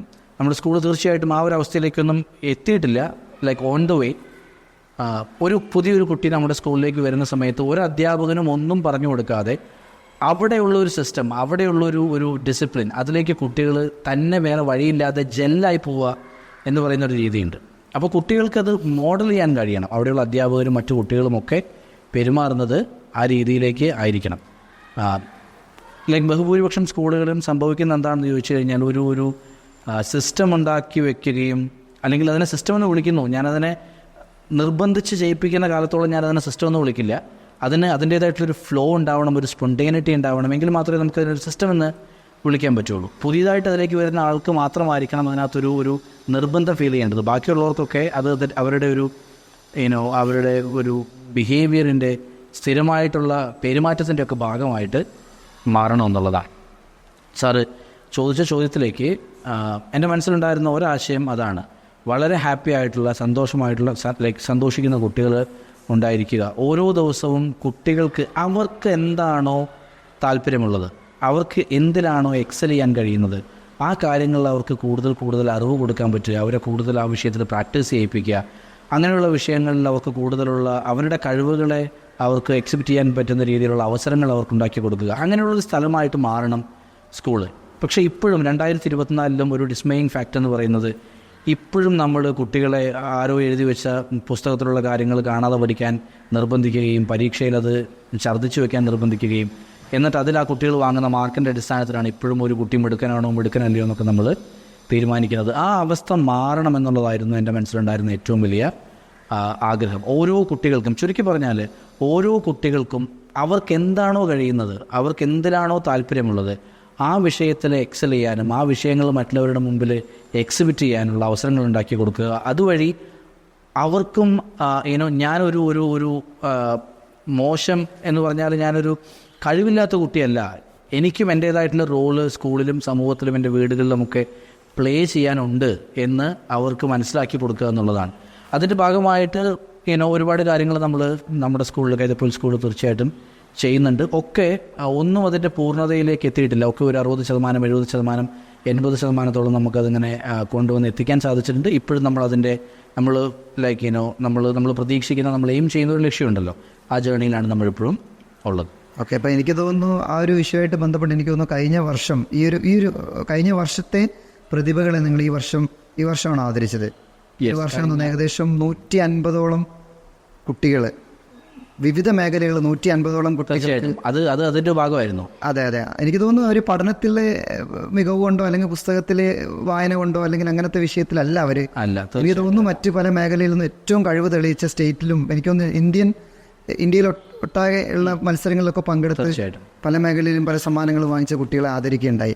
എനിക്ക് തോന്നുന്നു അത് ഒരു വലിയൊരു കാര്യം തന്നെയാണ്. കാരണം 150-ലേറെ കുട്ടികളെ, അതും നമ്മുടെ ഈ പ്രദേശത്തുള്ള പ്രോഗ്രാമുകളോ ഒന്നുമല്ല, എനിക്ക് തോന്നുന്നു ഒരുപാട് അറിയപ്പെടുന്ന അല്ലെങ്കിൽ വർഷങ്ങളായിട്ട് നടന്നുകൊണ്ടിരിക്കുന്ന വിവിധ കോമ്പറ്റീഷനിലൊക്കെ മുഖ്യധാരയിലെത്താൻ വേണ്ടി കുട്ടികൾക്ക് പറ്റിയിട്ടുണ്ട്. എനിക്ക് തോന്നുന്നു താങ്കളുടെ ആ ഒരു കാര്യം, എനിക്ക് തോന്നുന്നു അത് കഴിഞ്ഞ വർഷം ഏറെക്കുറെ നിർവഹിച്ചിട്ടുണ്ട്. തീർച്ചയായിട്ടും. അതിനുള്ളിൽ നമ്മൾ പ്രധാനമായിട്ടും ഉദ്ദേശിച്ചത്, ഇത് നമ്മൾ പറയുന്ന സമയത്ത് പല ആളുകളും ഈ ഒരു ആശയത്തെ തെറ്റിദ്ധരിക്കാനുള്ള സാധ്യത കൂടുതലാണ്. അതെ, പലപ്പോഴും പല അധ്യാപകരും മാതാപിതാക്കളും എന്നോട് ചോദിച്ചിട്ടുണ്ട്, അപ്പോൾ പഠിക്കണ്ട, പരീക്ഷയിൽ മാർക്ക് വാങ്ങണ്ട എന്നുള്ളതാണോ സാർ ഉദ്ദേശിക്കുന്നത്? ഒരിക്കലുമല്ല. അതിന് കഴിവുള്ള കുട്ടികൾ തീർച്ചയായിട്ടും അത് ചെയ്യണം, അതിനുള്ളിൽ യാതൊരു സംശയവുമില്ല. അതിന് കഴിവില്ലാത്ത കുട്ടികളുണ്ടാവും. ആ കുട്ടികളൊരു ഒന്നിനും കൊള്ളാത്തവരാണെന്ന് ഒരിക്കലും എഴുതി തള്ളപ്പെട്ടു പോകരുത്. അതാണ് നമ്മുടെ മനസ്സിലെ ഏറ്റവും പ്രധാനപ്പെട്ട ആശയം എന്ന് പറയുന്നത്. അതുകൊണ്ട് തന്നെയാണ് സാധാരണഗതിയിൽ സ്കൂളുകളിൽ ആനുവൽ ഡേയും മറ്റു കാര്യങ്ങളൊക്കെ വരുന്ന സമയത്ത് സംഭവിക്കാറുള്ളത്, പരീക്ഷയിൽ നല്ല മാർക്ക് വാങ്ങിയ കുട്ടികൾ, അക്കാഡമിക്കലി ടോപ്പറായിട്ടുള്ള കുട്ടികളൊക്കെ ആദരിക്കുകയാണ് ചെയ്യുന്നത്. ചുരുക്കം ചില സ്കൂളുകളിൽ അല്ലാതെയും സംഭവിക്കാറുണ്ട്. പക്ഷെ അവിടെയും ഒന്നാം സ്ഥാനത്തെത്തിയവർ, രണ്ടാം സ്ഥാനത്തെത്തിയവർ, അതും ചുരുക്കം ചില മത്സരങ്ങളിൽ മാത്രമൊക്കെയാണ് ചെയ്യാറുള്ളത്. നമ്മൾ കഴിഞ്ഞ വർഷം നമ്മുടെ സ്കൂളിൽ പഠിക്കുന്ന 150 കുട്ടികളെ ആനുവൽ ഡേ ആയിരുന്നില്ല, അതൊരു മറ്റൊരു വലിയ പ്രോഗ്രാമാണ്. ആ പ്രോഗ്രാമിൻ്റെ ഭാഗമായിട്ട് നമ്മൾ ആദരിച്ചപ്പോൾ എൻ്റെ മനസ്സിലുണ്ടായിരുന്ന ഏറ്റവും വലിയ ചിന്ത എന്ന് പറയുന്നത്, ആ കുട്ടികൾക്ക് അവരെ ഒരിക്കലെങ്കിലും സ്റ്റേജിന് മുകളിൽ പ്ലേസ് ചെയ്യാനുള്ളൊരു അവസരം ഉണ്ടാക്കി കൊടുക്കുക എന്നുള്ളതാണ്. ആ കുട്ടികളെ സംബന്ധിച്ചിടത്തോളം നന്നായിട്ട് ഫുട്ബോൾ കളിക്കുമായിരുന്നിട്ടും, നന്നായിട്ട് വരയ്ക്കുമായിരുന്നിട്ടും, നന്നായിട്ട് മാർഷൽ ആർട്സ് പെർഫോമൻസുകൾ ചെയ്യുമായിരുന്നിട്ടും അവർക്കൊന്നും സ്റ്റേജിൽ കയറാനുള്ള അവസരങ്ങൾ ഉണ്ടായിട്ടില്ല. അവർ ഏതെങ്കിലും ഒരു മത്സരത്തിന് പോകുന്നു, അവർക്കതിൽ സർട്ടിഫിക്കറ്റ് കിട്ടുന്നു, മെഡലുകൾ കിട്ടുന്നു, അത് അടുത്ത ദിവസം സ്കൂളിൽ വെച്ച് നടക്കുന്ന ഒരു അസംബ്ലിയിൽ വെച്ച് ഒരു നമ്മുടെ സ്കൂളിലുള്ള 100 300 അല്ലെങ്കിൽ 400 കുട്ടികളുടെ സാന്നിധ്യത്തിൽ മാത്രം നമ്മളത് കൊടുക്കുന്നു, അത് അവിടെ തീരുന്നു. പക്ഷെ ഒരിക്കലും അവർക്ക് എന്ത് ചെയ്യാൻ കഴിയുന്നില്ല, പബ്ലിക്കിലേക്ക് ഞാൻ ഇന്ന വിഷയത്തിൽ കഴിവുള്ള ഒരാളാണ് എന്ന് അവരെ തന്നെ അവർക്ക് പ്രസൻറ്റ് ചെയ്യാൻ സാധിക്കുന്നില്ല. അപ്പോൾ അത് അങ്ങനെ ഒരു അവസരം ഉണ്ടാക്കുക എന്നുള്ളതായിരുന്നു നമ്മൾ ഉദ്ദേശിച്ചത്. അതുവഴി നമ്മുടെ കുട്ടികളുടെ ഉള്ളിൽ പഠിക്കുന്ന കുട്ടികൾക്ക് അല്ലെങ്കിൽ പരീക്ഷയിൽ നന്നായിട്ട് പെർഫോം ചെയ്യാൻ കഴിയുന്ന കുട്ടികൾക്ക് മാത്രമല്ല, എനിക്ക് എൻ്റേതായിട്ടുള്ള ഇൻഡിവിജ്വാലിറ്റി ഉണ്ട്, എൻ്റേതായിട്ടുള്ള കഴിവുകൾ ഞാൻ പഠിക്കുന്ന സ്കൂളും സമൂഹവും പേരൻസും അധ്യാപകരും ഒക്കെ അംഗീകരിക്കുന്നുണ്ട്. അപ്പം ഞാൻ ഒരിക്കലും മറ്റൊരാളേക്കാൾ മോശമല്ല. ഇൻ എ വേ ഞാനും എന്താണ്, എൻ്റെ രീതിയിൽ, എൻ്റെ യുണീക്കായിട്ടുള്ള രീതിയിൽ ഞാനും മികച്ച ഒരു ആൾ തന്നെയാണ്. എനിക്കും എന്താണ്, ഞാൻ ഇതുവരെ ചിന്തിച്ചിരുന്നത് പോലെ ഒരു ഗുഡ് ഫോർ നത്തിങ്, അല്ലെങ്കിൽ ഞാനൊരു മോശം കുട്ടി, അല്ലെങ്കിൽ പഠിക്കാൻ കഴിവില്ലാത്ത കുട്ടി, അല്ലെങ്കിൽ കൊള്ളില്ലാത്ത കുട്ടി എന്നൊന്നുമില്ല. എൻ്റേതായിട്ടുള്ള രീതിയിൽ എനിക്കുള്ള കഴിവുകൾ വെച്ചുകൊണ്ട് തീർച്ചയായിട്ടും ഞാനും മറ്റുള്ളവരെ പോലെ തന്നെ ഇറീപ്ലേസിബിൾ ആണ് എന്ന് കാണിക്കുക എന്നുള്ളതാണ് നമ്മളതുകൊണ്ട് ഉദ്ദേശിച്ചത്. എനിക്കും പലപ്പോഴും തോന്നിയിട്ടുണ്ട് ആ വിഷയം. കാരണം പഠനത്തിൽ വളരെ മോശമായ ഒരു കുട്ടി, അവന് സ്വാഭാവികമായിട്ടും നമ്മുടെ ഒരു എഡ്യൂക്കേഷൻ സിസ്റ്റം വെച്ച് അവൻ വളരെ ഡെസ്പായിരിക്കും. പൊതുവെ അവൻ്റെ എനർജി അല്ലെങ്കിൽ അവൻ്റെ കോൺഫിഡൻസ് വളരെ കുറവായിരിക്കും. അവനാരും അപ്രീസിയേറ്റ് ചെയ്യപ്പെടുന്നില്ല, ആരാലും അപ്രീസിയേറ്റ് ചെയ്യപ്പെടുന്നില്ല. എനിക്ക് തോന്നുന്നു ഇത്തരത്തിലുള്ള അവാർഡും കാര്യങ്ങളും അല്ലെങ്കിൽ ഇത്തരത്തിൽ പരിഗണന ലഭിക്കുന്ന സമയത്ത് സ്വാഭാവികമായിട്ടും കുട്ടികളുടെ കോൺഫിഡൻസ് വർദ്ധിക്കും. എനിക്ക് ഇന്ന കഴിവുകളും കാര്യങ്ങളൊക്കെ ഉണ്ട്. അതോടൊപ്പം തന്നെ അവരുടെ പഠനത്തിലും ഓട്ടോമാറ്റിക്കായിട്ടൊരു, ഞാൻ പറയുന്ന പഠനം ഉദ്ദേശിക്കുന്നത് പുസ്തകമായിട്ട് ബന്ധപ്പെട്ട പഠനത്തിലും ഓട്ടോമാറ്റിക്കായിട്ടൊരു ഡെവലപ്മെൻറ്റ് നമുക്ക് കാണാൻ പറ്റും. തീർച്ചയായിട്ടും ഉണ്ടാവും. ഞാൻ എപ്പോഴും പറയാറുണ്ട്, ശരിക്കും നമ്മുടെ കുട്ടികളുടെ മനസ്സ് അല്ലെങ്കിൽ കുട്ടികളുടെ പെർഫോമൻസ് എന്ന് പറയുന്നത് ഒരു തുലാസ് പോലെയാണെന്ന് പറയും. നമുക്ക് ഈ ഒരു തുലാസിൻ്റെ ഒരു ഭാഗം എന്ന് പറയുന്നത് അക്കാഡമിക് പെർഫോമൻസ് ആണെന്ന് കരുതുക, മറ്റൊരു ഭാഗം കുട്ടികളുടെ കഴിവും അവർക്ക് ഇൻട്രസ്റ്റ് ഉള്ള ഏരിയകളൊക്കെയാണ്. നമുക്ക് ഈ തുലാസിൻ്റെ ഈ തട്ട് മുകളിലേക്ക് പോകണമെങ്കിൽ ഇതിങ്ങനെ കൈകൊണ്ട് ഫോഴ്സ്ഫുള്ളി നമ്മൾ പൊക്കി പിടിച്ചിട്ട് കാര്യമില്ല. നമ്മുടെ കൈ എടുക്കുന്ന സമയത്ത് അത് തന്നെ താഴേക്ക് പോരും. മറിച്ച് ഈ തുലാസിൻ്റെ മറുവശത്ത് നമ്മൾ എത്രത്തോളം ഭാരം ആഡ് ചെയ്യുന്നു അതിനനുസരിച്ച് ഈ വശം തന്നെ പൊങ്ങി വരും. അത് നമ്മൾ കുട്ടികൾ ശ്രദ്ധിച്ചു കഴിഞ്ഞാൽ മനസ്സിലാവും. എവിടെ കുട്ടികൾ അംഗീകരിക്കപ്പെടുന്നോ, എവിടെ കുട്ടികൾക്ക് സ്ഥാനമുണ്ടെന്ന് തോന്നുന്നോ, ഞാനും ഐ ഓൾസോ ആം വാല്യൂഡ് എന്ന് തോന്നുന്ന ഒരു സ്ഥലത്ത് കുട്ടികൾ ഓട്ടോമാറ്റിക്കായിട്ട് അധ്യാപകൻ്റെയും മാതാപിതാക്കളുടെയും എക്സ്പെക്റ്റേഷൻസിനനുസരിച്ച് വളരാൻ തുടങ്ങും. അതിനകത്ത് എക്സെപ്ഷൻസ് ഒന്നുമില്ല, എല്ലാ കുട്ടികളും അങ്ങനെ തന്നെയാണ്. ഓരോ കുട്ടിക്കും അവൻ്റേതായിട്ടുള്ള ഒരു പൊട്ടൻഷ്യൽ ഉണ്ട്. ആ പൊട്ടൻഷ്യലിനോട് തീർച്ചയായിട്ടും ആ കുട്ടികൾ ജസ്റ്റിസ് കാണിക്കുക തന്നെ ചെയ്യും. അതുകൊണ്ടാണ് ഞാൻ എപ്പോഴും പറയാറുള്ളത്, കുട്ടികളെ ഒരിക്കലും നമ്മുടെ എക്സ്പെക്റ്റേഷൻസിനൊപ്പം അവർ ബിഹേവ് ചെയ്യണം, അല്ലെങ്കിൽ അവർ പെർഫോം ചെയ്യണമെന്ന് നമ്മൾ ആഗ്രഹിക്കരുത്. ഓരോ കുട്ടികൾക്കും അവരുടേതായിട്ടുള്ള പൊട്ടൻഷ്യൽ ഉണ്ട്. അതിനൊപ്പം അവരെന്ത് ചെയ്യണം, അതിനോട് അവർ നേടി കാണിക്കുക എന്നുള്ളത് മാത്രമാണ് ഏറ്റവും പ്രധാനപ്പെട്ട കാര്യം. നമ്മളിപ്പോഴും ഈ മോട്ടിവേഷണൽ വീഡിയോസും മറ്റും കാണുന്ന സമയത്ത്, അല്ലെങ്കിൽ അധ്യാപകർ കുട്ടികളോട് സംസാരിക്കുന്ന സമയത്തൊക്കെ പലപ്പോഴും പറയാറുണ്ട്, മനുഷ്യനെ കൊണ്ട് സാധിക്കാത്തത് ഈ ലോകത്തൊന്നുമില്ല, മനുഷ്യനെ കൊണ്ട് എല്ലാം സാധിക്കും. വെറുതെയാണ്, അത് വിശ്വസിക്കരുത്. മനുഷ്യനെ കൊണ്ട് എല്ലാം സാധിക്കുമെന്നുള്ളത് ശരിയാണ്, പക്ഷേ എല്ലാ മനുഷ്യനെ കൊണ്ടും എല്ലാം സാധിക്കില്ല. മനുഷ്യനെ കൊണ്ട് എല്ലാം സാധിക്കും. ചില ആളുകൾ പറയും, എന്നെ കൊണ്ട് ഇത് സാധിച്ചെങ്കിൽ നിന്നെ കൊണ്ടും സാധിക്കും. ഇല്ല, അത് തോന്നുന്നതാണ്. എന്നെ കൊണ്ട് സാധിച്ചെങ്കിൽ നിന്നെ കൊണ്ടും സാധിക്കണമെന്ന് നിർബന്ധമൊന്നുമില്ല. നിന്നെ കൊണ്ട് സാധിക്കുന്ന കാര്യങ്ങൾ എന്നെ കൊണ്ട് സാധിച്ചോളണം എന്നില്ല. മനുഷ്യന് എല്ലാം സാധ്യമാണ്. ചോദ്യം ഇതാണ്, ആ മനുഷ്യൻ താനാണോ അല്ലെങ്കിൽ നീയാണോ എന്നുള്ളതാണ് ചോദ്യം. ഇംഗ്ലീഷ് സംസാരിക്കാൻ എല്ലാ മനുഷ്യനെ കൊണ്ടും സാധിക്കും എന്ന് പറയുമ്പോൾ ഇംഗ്ലീഷ് സംസാരിക്കാൻ മനുഷ്യനെ കൊണ്ട് സാധിക്കും. എല്ലാ മനുഷ്യരെ കൊണ്ടൊന്നും അത് സാധിച്ചോളണമെന്നില്ല. അത് പറ്റുന്ന ആൾ, അത് സാധിക്കുന്ന ആൾ നിങ്ങളാണോ എന്നുള്ളത് കണ്ടുപിടിക്കണം. നമ്മൾ കുട്ടികളോട് 5ാം ക്ലാസ് മുതൽ തന്നെ, എനിക്കൊക്കെ പലപ്പോഴും അത്ഭുതം തോന്നിയിട്ടുള്ള കാര്യമാണ്, എന്താണ് നിൻ്റെ ലക്ഷ്യം, വലുതാകുമ്പോൾ എന്താണെന്നാണ് നീ ആഗ്രഹിക്കുന്നത്, എന്താണ് നിൻ്റെ ഗോൾ, കുട്ടികളെ ഗോൾ സെറ്റ് ചെയ്യാൻ പഠിപ്പിക്കുക. ഇപ്പം ഞാൻ ഈ പറയുന്ന കാര്യം പോലും ഒരുപക്ഷെ ആളുകൾ അംഗീകരിച്ചോളണമെന്നില്ല, അല്ലെങ്കിൽ അവർക്ക് അതിനോട് വിയോജിപ്പ് തോന്നിയേക്കാം. പക്ഷേ എൻ്റെ കാഴ്ചപ്പാട് എങ്ങനെയാണ്, 5ാം ക്ലാസ്സിൽ പഠിക്കുന്ന കുട്ടിയോട് അല്ലെങ്കിൽ 6ാം ക്ലാസ്സിൽ പഠിക്കുന്ന കുട്ടിയോട് നിനക്ക് ഗോൾ സെറ്റ് ചെയ്യാൻ സമയമായി, പോട്ടെ 10ാം ക്ലാസ്സിലെത്തിയെന്ന് വിചാരിക്കുക. 10ാം ക്ലാസ്സിലെത്തിയ ഒരു കുട്ടിയോട് പറയാണ്, എന്താണ് നിൻ്റെ ഗോൾ, നിനക്ക് ലൈഫിൽ ഗോൾ സെറ്റ് ചെയ്യാൻ സമയമായി, ഗോളില്ലാതെ ജീവിക്കാൻ പറ്റില്ല. വെറുതെയാണ്. ഗോൾ എന്ന് പറയുന്നത് ഒരിക്കലും സെറ്റ് ചെയ്യേണ്ട ഒരു സാധനമല്ല, അത് സംഭവിക്കണം. വേണമെങ്കിൽ നോക്കിക്കോളൂ. നിങ്ങൾ 10ാം ക്ലാസ്സിൽ പഠിക്കുന്ന ഒരു കുട്ടിയോട് നിങ്ങൾ ചോദിക്കുക, എന്താവണം, ഡോക്ടർ ആവണം, എഞ്ചിനീയർ ആവണം, പൈലറ്റ് ആവണം, സയൻറ്റിസ്റ്റ് ആവണം, കുട്ടികളിത് പറയും. ഇങ്ങനെ പറയുന്ന എത്ര കുട്ടികളിൽ ഇതാവുന്നുണ്ട്? 100-ൽ ഒരാളാവുന്നുണ്ടോ? പോട്ടെ 200-ൽ ഒരാളാവുന്നുണ്ടോ? ഇല്ല, അത് ആ സമയത്ത് അധ്യാപകർ ചോദിക്കുന്ന സമയത്ത് വെറുതെ അധ്യാപകർ എന്തെങ്കിലും ഒന്ന് പറയണമല്ലോ എന്ന് വിചാരിച്ച് പറയുന്നതാണ് ആ കുട്ടികൾ. ഇപ്പം എന്നെ സംബന്ധിച്ചാണെങ്കിലും അധ്യാപകനാവണം എന്നുള്ളതും ഒന്നും ആയിരുന്നില്ല എന്നെ സംബന്ധിച്ച് എൻ്റെ ഏറ്റവും വലിയ ലക്ഷ്യം എന്ന് പറയുന്നത്. എന്നോട് 10ാം ക്ലാസ് പഠിച്ചപ്പോൾ എന്നോട് ചോദിച്ചപ്പോൾ ഞാൻ പറഞ്ഞിരുന്നത്, എനിക്ക് തോന്നുന്നു 10-12 ക്ലാസ്സിലൊക്കെ പഠിക്കുന്ന സമയത്ത് എനിക്ക് നന്നായിട്ട് ഒരു സ്വന്തമായിട്ടൊരു ക്യാബിൻ, അതിനകത്ത് കറങ്ങുന്ന ഒരു കസേര, മുമ്പിലൊരു കമ്പ്യൂട്ടർ, ആ ജോലി എന്തായാലും എനിക്ക് കുഴപ്പമില്ല.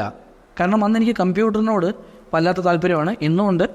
അതായിരുന്നു എൻ്റെ ലക്ഷ്യം. എവിടെയോ വെച്ചാണ് നമുക്കത് മനസ്സിലാവുന്നത് എന്ത്, ചില കാര്യങ്ങൾ നമ്മുടെ ജീവിതത്തിൽ സംഭവിക്കുമ്പോൾ നമുക്കത് ഓർഗാനിക്കലി മനസ്സിലാവും.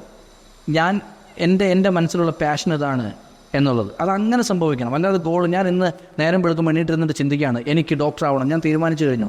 അങ്ങനെയൊന്നും ഒരിക്കലും എന്ത് ചെയ്യരുത്, ഒരു ഗോളും സെറ്റ് ചെയ്യരുത്. സെറ്റ് ചെയ്ത് കഴിഞ്ഞാൽ തന്നെ ഏത് നിമിഷവും അത് എന്ത് ചെയ്യാം, നമ്മുടെ സ്വപ്നം അതല്ലാതെ നമ്മൾ തിരിച്ചറിയുന്നൊരു സമയം വരും. അന്ന് നമ്മൾ ഫോളോ ചെയ്യേണ്ടിയിരുന്ന ഒരു സ്വപ്നം ഉണ്ടാവും, അവിടെ നമ്മൾ ഒരുപാട് ദൂരം മുമ്പോട്ട് വന്നിട്ടുണ്ടാവും, തിരിച്ചു പോകാൻ കഴിയാത്ത വിധം. അതുകൊണ്ട് അങ്ങനെയുള്ള കാര്യങ്ങൾ ചെയ്യാതിരിക്കുക എന്നുള്ളതാണ് നല്ലത്. സാറിൻ്റെ ചില ആഗ്രഹങ്ങൾ സാറ് പറഞ്ഞു, ഒരാഗ്രഹം സാറ് നടപ്പിലാക്കി.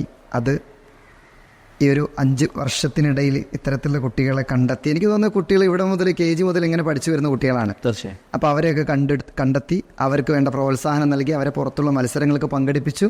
അവർക്ക് ഏറ്റവും ബെസ്റ്റ്, അവരെ കൊണ്ട് പറ്റാവുന്ന ഏറ്റവും അവരുടെ കപ്പാസിറ്റി അല്ലെങ്കിൽ അവരുടെ ഏറ്റവും ഇഷ്ടപ്പെട്ട പാഷനേറ്റ് ആയിട്ടുള്ള മേഖലയിൽ അവർക്ക് 150ഓളം അവാർഡുകൾ വാങ്ങിക്കൊടുക്കാൻ സാധിച്ചു. അത് നല്ലൊരു കാര്യം തന്നെയാണ്. എന്നാൽ പോലും ഞാനീ പറഞ്ഞതുപോലെ നമ്മുടെ അക്കാഡമിക്സിൽ ഇപ്പോൾ സാറിനെ കുറിച്ച് വരുന്ന ചില ആളുകൾ പറയുന്ന ചില കാര്യങ്ങളാണ്. അക്കാഡമിക്കലി സാറിൻ്റെ ഭാഗത്തു നിന്ന് ചില സപ്പോർട്ടുകൾ, അക്കാഡമിക്സിൽ നന്നായിട്ട് പെർഫോം ചെയ്യുന്ന കുട്ടികളെ പൊതുവെ സാറ് പരിഗണിക്കാറില്ല എന്ന ഒരു കാര്യം ചിലരൊക്കെ പറഞ്ഞു കേൾക്കാറുണ്ട്. പാരൻസ് മീറ്റിങ്ങിലൊക്കെ വരുന്ന സമയത്ത് പലപ്പോഴും പാരൻസ് മീറ്റിങ്ങൊക്കെ 1-2 മണിക്കൂറൊക്കെ ഉള്ളതുകൊണ്ട് ഒരുപാട് വിഷയങ്ങൾ സംസാരിക്കാനുള്ളതുകൊണ്ടും ആ വിഷയത്തിൽ കൂടുതലായിട്ട് സാറിന് പറയാൻ പറ്റാറില്ല. പക്ഷേ എനിക്കറിയാം, എന്നെ സംബന്ധിച്ച് സാറ് പറയുന്ന കാര്യം ഏത് രീതിയിൽ എടുക്കുന്നു എന്നതാണ് അതിൽ കാര്യം എന്ന് എനിക്കറിയാം. കാരണം പഠിക്കുന്ന കുട്ടികൾ പഠിക്കണ്ട എന്നല്ല പറയുന്നത് എന്നെനിക്കറിയാം. എന്നാലും സാർ ഇത് എങ്ങനെയാണ് സാറിന് അതിൻ്റെ ഒരു വിശദീകരണം ഞങ്ങൾക്ക് ആവശ്യമാണ്. സാറ് പറഞ്ഞ പോലെ തന്നെ നമ്മൾ പറയുന്ന കാര്യങ്ങൾ തെറ്റിദ്ധരിക്കുന്നത് കൊണ്ടുള്ള പ്രശ്നമാണത്. ആളുകളത് തെറ്റിദ്ധരിക്കും, അവരെയും കുറ്റപ്പെടുത്തിയിട്ട് കാര്യമില്ല. കാരണം ഞാൻ നേരത്തെ സൂചിപ്പിച്ചതുപോലെ ഈ കാര്യങ്ങളൊക്കെ കാലങ്ങളായിട്ട് നിലനിന്ന് വരുന്ന ചില പോപ്പുലർ ബിലീഫിനെതിരാണ് എന്നുള്ളതുകൊണ്ടാണ്. സ്കൂളുകളെന്ന് പറയുന്നത് ഇപ്പോഴും പല ആളുകളുടെയും മനസ്സിൽ കുട്ടികൾക്ക് നന്നായിട്ട് പഠിക്കാനും എന്ന് പറഞ്ഞാൽ പാഠപുസ്തകത്തിൽ എഴുതി വെച്ചിരിക്കുന്ന കാര്യങ്ങൾ കാണാപ്പാഠം പഠിക്കാനും പരീക്ഷയിൽ എഴുതാനും മാർക്ക് വാങ്ങിക്കാനുള്ള സ്ഥലമാണ്. അതാണ് അതിൻ്റെ ബേസിക് ആയിട്ടുള്ള പ്രശ്നം എന്ന് പറയുന്നത്. അപ്പോൾ അങ്ങനെയുള്ള കുട്ടികളെ നമ്മൾ അംഗീകരിക്കാതിരിക്കുകയോ അവരെ നമ്മൾ അപ്രീഷിയേറ്റ് ചെയ്യാതിരിക്കുകയോ അവർക്ക് വേണ്ട പരിഗണന നമ്മൾ കൊടുക്കാതിരിക്കുകയോ അല്ല ചെയ്യുന്നത്. മറിച്ച് കാലങ്ങളായിട്ട് ഒരു പരിഗണനയും കിട്ടാത്ത, ഒരിക്കലും പേരൻസിനാലോ അല്ലെങ്കിൽ അധ്യാപകരാലോ കൂടെ പഠിക്കുന്ന കൂട്ടുകാരാലോ അംഗീകരിക്കപ്പെടാത്ത കുറേ കുട്ടികളുണ്ട് നമ്മുടെ സ്കൂളുകളിൽ, എല്ലാ സ്കൂളുകളിലുമുണ്ട്. ആ കുട്ടികൾക്കും അവർക്കും they also have a value എന്നവർക്ക് മനസ്സിലാക്കി കൊടുക്കുക എന്നുള്ളതാണ് ഞാൻ അതിനുള്ളിൽ ഉദ്ദേശിച്ചത്. ഒരിക്കലും നന്നായിട്ട് പഠിക്കുന്ന 100-100 മാർക്ക് വാങ്ങുന്ന ഒരു കുട്ടിയോട്, മുഴുവൻ A+ വാങ്ങിക്കാൻ കഴിയുന്ന കാലിബറുള്ളൊരു കുട്ടിയോട് നീ അത് ചെയ്യരുത്, നീ അത് ചെയ്യുന്നുണ്ടെങ്കിൽ നീ ജീവിതത്തിൽ നശിച്ചു പോകും, നിനക്കതുകൊണ്ടൊരു ഗുണമുണ്ടാവില്ല എന്ന് പറയാറില്ല. ഇത്രയേ ഉള്ളൂ. അവരത് ചെയ്യുന്നുണ്ട്. അവർക്ക് ജീവിതത്തിൽ വിജയിക്കാൻ ഒരു വഴിയുണ്ട്. ആ വഴിക്ക് അവരെ സപ്പോർട്ട് ചെയ്യാൻ ഒരുപാട് ആളുകളുണ്ട്. ജീവിതത്തിൽ ഇനിയും വിജയിക്കാൻ വഴി കണ്ടെത്താത്ത കുറേ കുട്ടികളുണ്ട് നമ്മുടെയൊക്കെ സ്കൂളുകളിൽ. അവർക്ക് വഴി കാണിച്ചു കൊടുക്കുക എന്ന് പറയുന്നത് വളരെ പ്രധാനപ്പെട്ട കാര്യമാണ്. ഇവർക്ക് ഓൾറെഡി ഒരു വഴിയുണ്ട്, അവരാ വഴി കണ്ടെത്തി. നമ്മൾ സപ്പോർട്ട് ചെയ്താലും ഇല്ലെങ്കിലും അവർക്കതിനുള്ള പൊട്ടൻഷ്യലും കാലിബറും ഒക്കെ ഉണ്ടെങ്കിൽ അവരെ സപ്പോർട്ട് ചെയ്യാൻ ഒരുപാട് ആളുകൾ വേറെ ഉണ്ടാവും. ഉദാഹരണത്തിന് കൈതപ്പൊയിൽ മാർക്കസ് പബ്ലിക് സ്കൂളിൽ പഠിക്കുന്ന ഒരു കുട്ടി നന്നായിട്ട് A+ മുഴുവൻ സബ്ജക്റ്റിലും A+ വാങ്ങിക്കാൻ കഴിവുള്ള കാലിബറുള്ളൊരു കുട്ടി മറ്റൊരു സ്കൂളിലേക്ക് പോകുകയാണെന്ന് കരുതുക. അവിടെ ഈ കുട്ടിയെ അംഗീകരിക്കാനും ഈ കുട്ടിയെ അപ്രീഷിയേറ്റ് ചെയ്യാനൊക്കെ ഒരുപാട് അധ്യാപകരുണ്ട്. ഈ കുട്ടിക്ക് അവസരങ്ങൾ ഉണ്ടാക്കി കൊടുക്കാനോ ആളുകളുണ്ടാവും. അതേസമയം ഞാൻ നേരത്തെ പറഞ്ഞ കാറ്റഗറിയിൽ പെടുന്ന കുട്ടികൾ, ആ കുട്ടികൾ കൈതപ്പൊയിൽ സ്കൂളിൽ നിന്ന് തന്നെയല്ല വേറെ ഏത് സ്കൂളിലേക്ക് പോയാലും അവർക്ക് കിട്ടാൻ പോകുന്ന പരിഗണന ഇത്രയൊക്കെ തന്നെ ഉണ്ടാവുള്ളൂ. അത് നിലവിൽ നമ്മുടെ സ്കൂളിൽ നമുക്ക് കൊടുക്കാൻ സാധിക്കണം. അവിടെയാണ് താങ്കൾ പറഞ്ഞത് ഈ പഠിക്കാൻ കഴിവുള്ള അല്ലെങ്കിൽ സബ്ജക്റ്റുകളെ വളരെ വേഗത്തിൽ കാണാപ്പാഠം പഠിക്കുകയും അല്ലെങ്കിൽ അത് പെട്ടെന്ന് മനസ്സിലാക്കുകയും അത് പരീക്ഷാ പേപ്പറിലേക്ക് വളരെ സ്മാർട്ടായിട്ട് വിദഗ്ധമായിട്ട് എഴുതാൻ കഴിയുന്ന കുട്ടികളുണ്ട്. അവർക്കാണല്ലോ പൊതുവേ ഈ A+ കാര്യങ്ങളൊക്കെ കിട്ടുന്നത്. പക്ഷേ ഇപ്പുറത്ത് മറ്റൊരു കാറ്റഗറിയിലെ കുട്ടികൾ ഒരുപക്ഷെ അവരുടെ മറ്റു മേഖലകളിൽ, നേരത്തെ പറഞ്ഞ പോലെ മറ്റു മേഖലയിൽ അവർ വളരെ ഷാർപ്പായിരിക്കും. അവിടെ ഈ പറഞ്ഞ പോലെ അവരെ ഇതുപോലെ തന്നെ പരിഗണിക്കണം. ഇപ്പം താങ്കളെക്കുറിച്ച് വരുന്നൊരു വിമർശനം, താങ്കൾ പലപ്പോഴും ഈ സ്കിൽ ഓറിയൻറ്റഡ് ആയിട്ടുള്ള, ഫോർ എക്സാമ്പിൾ ഫുട്ബോൾ, റൈറ്റിങ്സ്, അതേപോലെ പാട്ട് പാടുന്ന കുട്ടികൾ, അല്ലെങ്കിൽ മറ്റു കുറേ കഴിവുള്ള കുട്ടികളുണ്ട് ഒരുപാട് മേഖലയിൽ. എനിക്ക് തോന്നുന്നു ആ ഒരു 150 ലിസ്റ്റിൽ ഒരുപാട് പല കാറ്റഗറിയിൽ കുട്ടികൾ, കരാട്ടെ, അത് ഒരുപാട് വിഷയങ്ങൾ. ഈ രണ്ട് കുട്ടികളെയും ഒരുപോലെ പരിഗണിക്കുന്നില്ല എന്ന ഒരു സാധനമാണ് പലപ്പോഴും എനിക്ക് തോന്നുന്നത്. സാറ് നേരത്തെ പറഞ്ഞതുപോലെ ഒരുപക്ഷെ പഠിക്കുന്ന കുട്ടികൾക്ക് ഓൾറെഡി അവർക്ക് പെട്ടെന്ന് മനസ്സിലാക്കാൻ കഴിയും, അവരുടെ ടീച്ചേഴ്സിന് അതിനുള്ള സപ്പോർട്ട് കൊടുക്കുന്നു, ബേസിക്കായിട്ട് പാഠഭാഗങ്ങളൊക്കെ സ്കൂളുകൾ നടക്കുന്നു. അതുകൊണ്ട് അവരെ ആ വിഷയത്തിൽ പ്രത്യേകിച്ചൊരു രസകരമായൊരു ഉദാഹരണം പറയാം പെട്ടെന്ന് മനസ്സിലാക്കാൻ വേണ്ടിയിട്ട്. നമ്മളൊരു കല്യാണത്തിന് പോയി, സദ്യ കഴിക്കാൻ വേണ്ടി, ഭക്ഷണം കഴിക്കാൻ വേണ്ടിയിട്ടിരുന്നു. നമ്മുടെ ടേബിളിൽ, നമ്മുടെ ഇലയിൽ ഭക്ഷണം വിളമ്പി, തൊട്ടപ്പുറത്തെ ഇലയിൽ ഭക്ഷണം വിളമ്പിയിട്ടില്ല. ചോറുമായിട്ട് വരുന്ന ഒരാൾ ഈ ചോറുള്ള പാത്രത്തിലേക്ക് തന്നെ വീണ്ടും ചോറ് വിളമ്പേണ്ട കാര്യമില്ല. കാരണം ഓൾറെഡി അവിടെ ചോറുണ്ട്, അവന് കഴിക്കാനുള്ളത് അവിടെ ഉണ്ട്. ചോറില്ലാത്ത ഇലയിലേക്കാണ് ചോറ് വിളമ്പേണ്ടത്. ഇത്ര തന്നെ ഞാൻ എന്ത് ചെയ്യുന്നുള്ളൂ, വളരെ സിമ്പിളായിട്ട് പറയാൻ ആഗ്രഹിക്കുന്ന കാര്യമുള്ളൂ. മറ്റ് ഈ അടുത്തൊരു സിനിമ, എനിക്ക് തോന്നുന്നു വർഷങ്ങൾക്ക് ശേഷം എന്ന് പറയുന്ന സിനിമയിലാണെന്ന് തോന്നുന്നു കേട്ട, എനിക്ക് പെട്ടെന്ന് രസകരമായിട്ടും അതേസമയം അതിനകത്ത് ഒരുപാട് കാര്യമുണ്ട് എന്നും തോന്നിയ ഒരു ഡയലോഗുണ്ട്. കാലങ്ങളായിട്ട് നല്ല ഓർമ്മശക്തിയുള്ള അലവലാദികളെയാണ് നന്നായിട്ട് പഠിക്കുന്നവരെന്ന് അധ്യാപകർ വിളിക്കുന്നത് എന്നുള്ളത്. ഈ അലവലാദികൾ എന്നുള്ള വാക്ക് സിനിമയ്ക്ക് വേണ്ടി അവർ ഉപയോഗിച്ചാൽ അത് മാറ്റി വയ്ക്കുക. ചിന്തിച്ച് കഴിഞ്ഞാൽ മനസ്സിലാവും, ശരിയാണ്. നന്നായിട്ട് ഓർമ്മശക്തിയുള്ള കുട്ടികളെയല്ലേ നമ്മൾ സ്കൂളുകളിൽ നന്നായിട്ട് പഠിക്കുന്ന കുട്ടികളെന്ന് വിളിക്കുന്നത്. അവർക്ക് തന്നെയും എത്ര പേർക്ക് ആ പഠിച്ച കാര്യങ്ങൾ അതിൻ്റെ കോൺസെപ്റ്റ് വൈസ് അത് കൃത്യമായിട്ട് മനസ്സിലായിട്ടുണ്ടെന്നുള്ളത് വലിയൊരു ചോദ്യമാണ്. ആ കുട്ടികൾക്ക് അതൊക്കെ ഓർത്ത് വയ്ക്കാൻ കഴിവുണ്ട്, പരീക്ഷയിൽ എഴുതാൻ കഴിവുണ്ട്. അത്ര മാത്രമേ 100-90 കുട്ടികളുടെയും കാര്യത്തിൽ നടക്കാറുള്ളൂ.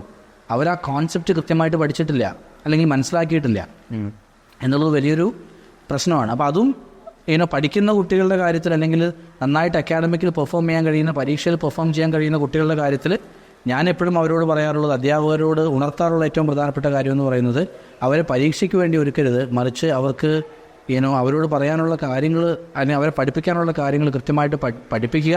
അവർക്കത് മനസ്സിലായോ എന്നുള്ളത് നമ്മൾ കൃത്യമായിട്ട് മനസ്സിലാക്കുക. എന്ന് പറഞ്ഞാൽ അവർ ആ പഠിച്ച കാര്യം കൊണ്ട് പരീക്ഷയിൽ എഴുതുക എന്നതിനപ്പുറം അവർക്കത് ജീവിതത്തിൽ എവിടെയെങ്കിലും ഉപകാരപ്പെടുന്നുണ്ടോ എന്നുള്ളതും കൂടെ ഉറപ്പുവരുത്തണം എന്നുള്ളത് എപ്പോഴും ഞാൻ അധ്യാപകരോട് പറയാറുള്ള കാര്യമാണ്. അതുപോലെ താങ്കളുടെ മറ്റൊരു പ്രധാനപ്പെട്ട കാര്യം, പഠിക്കാത്ത കുട്ടികൾ എന്ന് താങ്കൾ കോട്ട് ചെയ്തുകൊണ്ട് ഒരു വലിയ വിപ്ലവം തന്നെ മർക്കസ് പബ്ലിക് സ്കൂൾ കൈതപ്പൊയിൽ താങ്കൾ ഉണ്ടാക്കിയിട്ടുണ്ടെന്നാണ് എനിക്ക് തോന്നുന്നത്. കാര്യം ഏകദേശം എത്ര കുട്ടികളുണ്ടെന്ന് എനിക്കറിയില്ല.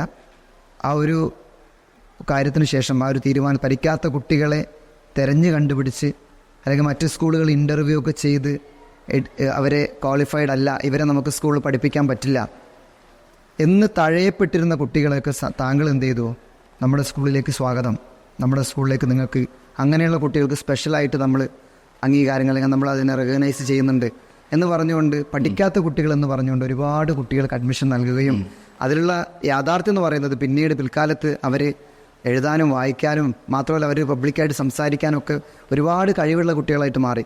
എനിക്ക് തോന്നുന്നു കഴിഞ്ഞ ദിവസം ഞാനൊരു ടീച്ചറായിട്ട് സംസാരിച്ച സമയത്ത് ഒരു കുട്ടി 3ാം ക്ലാസ്സിലെ കുട്ടിയാണെന്ന് തോന്നുന്നു. ആ കുട്ടി ഇതുപോലെ പഠിക്കാത്ത കുട്ടി എന്ന ലേബലിൽ താങ്കളൊരു ദൗത്യം തുടങ്ങി വെച്ചിട്ട് അതിലേക്ക് അഡ്മിഷൻ എടുത്ത് വന്ന കുട്ടിയാണ്. ആ കുട്ടി ഇപ്പോൾ എനിക്കൊന്ന് 5-6 പഠിക്കുന്നത് നമ്മുടെ സ്കൂളിൽ. അവൾ എല്ലാ വിഷയത്തിലും 100 ഔട്ട് ഓഫ് 100 വാങ്ങിച്ചിട്ടുണ്ട്. ഒരു ടീച്ചർ എന്നോട് ഷെയർ ചെയ്ത കാര്യമാണ്. ഞാൻ മാർക്ക് ലിസ്റ്റ് നോക്കിയ സമയത്ത് എന്നോട് വളരെ അത്ഭുതത്തോട് ടീച്ചർ പറഞ്ഞു, സാർ ഒട്ടും പഠിക്കൂലായിരുന്നു, ഞങ്ങൾ വിചാരിച്ചു ആ കുട്ടി എന്തിനാ ഈ കുട്ടി എവിടെ കൊണ്ടുവന്ന് ചേർത്തോ എന്ന്. അപ്പോൾ എനിക്ക് തോന്നുന്നു ഞാനതിൻ്റെ പിന്നാമ്പുറം അന്വേഷിച്ച സമയത്ത് അങ്ങനെ കുറേ കുട്ടികൾ വന്നിട്ട് നമ്മുടെ സ്കൂളിൽ പഠിച്ചിട്ടുണ്ട്. താങ്കൾ എന്താണ് അത്തരത്തിലുള്ള ഒരു സംരംഭങ്ങൾ, അല്ലെങ്കിൽ അത്തരത്തിലുള്ള ആശയങ്ങൾ കൊണ്ടുവരുന്ന സമയത്ത് താങ്കൾക്കുണ്ടാകുന്ന കോൺഫിഡൻസ് എന്താണ്? ഇതിനകത്തൊരു കോൺഫിഡൻസ് എന്ന് പറയുന്നതിന് എന്തെങ്കിലും സ്ഥാനമുണ്ടോ എന്ന് എനിക്കറിയില്ല.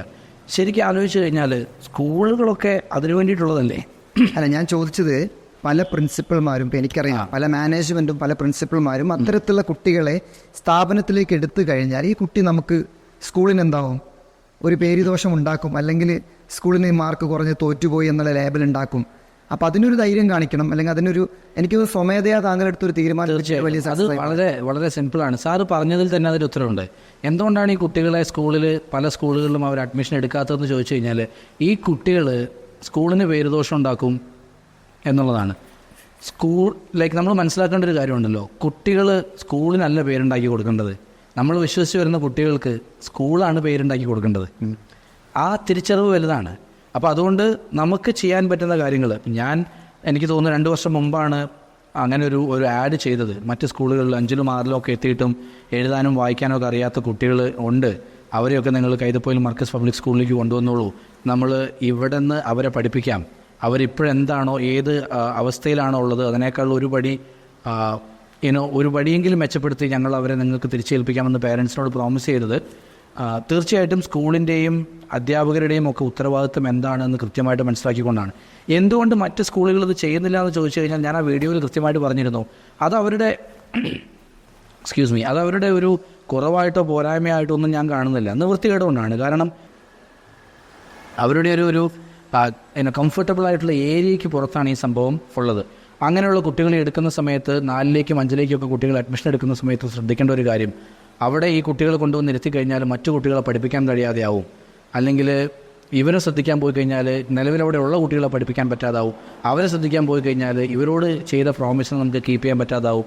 ഇങ്ങനെയുള്ള പ്രശ്നങ്ങളൊക്കെ ഉള്ളതുകൊണ്ടാണ്. പക്ഷേ എന്നെ സംബന്ധിച്ച് ആ വർഷം അത് ഏറ്റവും ആദ്യമായിട്ട് പുറത്തേക്ക് അതൊരു മറ്റ് സ്കൂളുകളിൽ നിന്ന് കുട്ടികളെ വിളിക്കുന്നതിന് മുമ്പ് 1-2 വർഷങ്ങളിൽ കൈതപ്പൊയിൽ സ്കൂളിൽ തന്നെ ഞങ്ങളത് ചെയ്തു നോക്കിയിരുന്നു. ആദ്യം ചെയ്തൊരു രീതി അത് വർക്കൗട്ട് ആയില്ല. ഒരു measurably it was a big failure. ശേഷം അത് രീതിയിൽ വീണ്ടും അതൊന്ന് റീവൈസേറ്റ് ചെയ്ത് അതിനെ വേറൊരു രീതിയിൽ റീഡിസൈൻ ചെയ്ത് ഞങ്ങൾ വീണ്ടും അതവിടെ ചെയ്തു. അപ്പോഴത് സക്സസ് ആയി എന്ന് കണ്ട കോൺഫിഡൻസ് ഉള്ളതുകൊണ്ടാണ് നമ്മൾ എന്ത് ചെയ്തത്. അതായത് ഏകദേശം 150-ൽ പരം കുട്ടികളെ, അങ്ങനെ ഉണ്ടായിരുന്ന കുട്ടികളെ അവരെ അക്കാഡമിക്കലി നമുക്ക് മെച്ചപ്പെടുത്തിയെടുക്കാൻ സാധിച്ചു എന്ന കോൺഫിഡൻസോടു കൂടെയാണ് നമ്മൾ എന്ത് ചെയ്തത് പിന്നീട് മറ്റുള്ള സ്കൂളുകളിൽ നിന്ന് കുട്ടികളെ കൊണ്ടുവന്നത്. എനിക്ക് തോന്നുന്നു, എനിക്ക് ഈ വർഷം, ഈ കഴിഞ്ഞ അധ്യയന വർഷം സ്കൂൾ ക്ലോസ് ചെയ്തിട്ട് നമ്മൾ ഈ വർഷം സ്കൂൾ തുറന്ന സമയത്ത് എനിക്കുണ്ടായ ഏറ്റവും വലിയൊരു സന്തോഷം എന്ന് പറയുന്നത്, അഭിമാനം എന്ന് പറയുന്നത്, സാധാരണഗതിയിൽ പ്രൈവറ്റ് സ്കൂളുകളിൽ നിന്ന് കുട്ടികൾ ടി സി വാങ്ങി ഗവൺമെൻറ് സ്കൂളുകളിലേക്ക് പോവുകയാണ് ചെയ്യുക. കാരണം അവിടെ എല്ലാം ഫ്രീ ആണ് എന്നുള്ളതുകൊണ്ട്. ഈ വർഷം 20-25 കുട്ടികൾ ഗവൺമെൻറ് സ്കൂളിൽ നിന്ന് ടി സി വാങ്ങി പ്രൈവറ്റ് സ്കൂളായി നമ്മുടെ സ്കൂളിൽ ഫീസ് കൊടുത്ത് പഠിക്കാൻ വേണ്ടി വന്നിട്ടുണ്ട്. അത് ഒറ്റ കാരണമേ ഉള്ളൂ. അത് ഞാൻ നേരത്തെ പറഞ്ഞ കുട്ടികൾ ഇവിടെ വരുമ്പോൾ എല്ലാ കുട്ടികൾക്കും അവരെന്തിലാണോ അവർക്ക് കഴിവുള്ളത് അതിനുവേണ്ടി അവർ അംഗീകരിക്കപ്പെടുന്നു. അവർക്ക് അറിയാത്ത കാര്യങ്ങൾ അവരെ പഠിപ്പിക്കുന്നു എന്നുള്ളതാണ് ഒരു പ്രധാനപ്പെട്ട പോയിന്റ്. കുട്ടികളെ എപ്പോഴും നമ്മൾ പഠിപ്പിക്കേണ്ടത് അവരെവിടെ ആയിരിക്കണം എന്ന് നമ്മൾ പ്രതീക്ഷിക്കുന്ന സ്ഥലത്തു നിന്നല്ല, മറിച്ച് അവരെവിടെയാണോ ഇൻ റിയാലിറ്റിയിൽ അവരെവിടെയാണോ അവിടെ നിന്നാണ്.